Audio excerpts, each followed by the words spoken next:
I'd like to begin my speech with a quote and a question.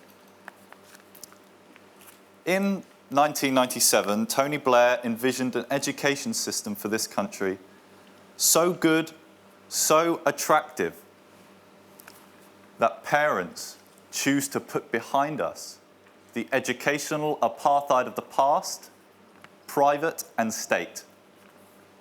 He said nothing would do more to break down the class divides that have no place in a modern country in the 21st century.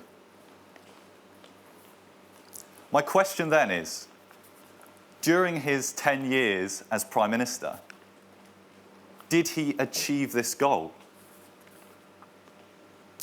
Now, the purpose and vision behind the New Labour movement was focused around social services, social justice, and most critically, education.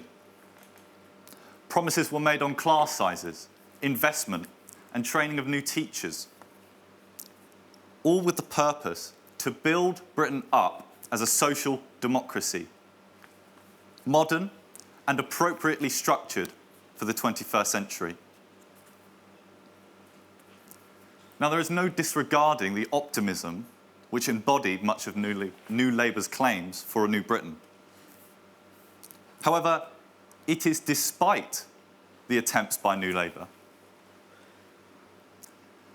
that the private school system has weathered all attacks and doubled down. Between 1997 and 2007, private school attendance actually grew, even reaching a 41-year high in 2004. Tony's vision is mortally crushed by the facts, and the educational apartheid still completely untouched. So, in regards to my question as to the state we're in today, it's no surprise that when 7% of people are educated in private schools, that 74% of senior judges are privately educated, that 50% of senior journalists are privately educated, that 61% of doctors are privately educated. A third of MPs in Parliament today being privately educated, a proportion which jumps to half in the House of Lords.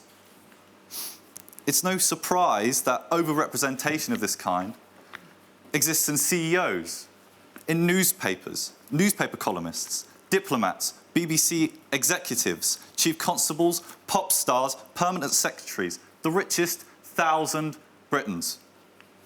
Overrepresented in TV, music and film, in English cricket and in English rugby. The class divides which permeate all sectors of the UK society today are as rife as they were 50, 60 years ago.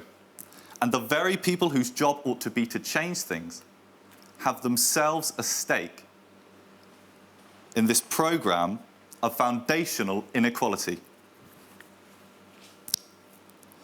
The conversation on private schools in the UK begins with these types of questions.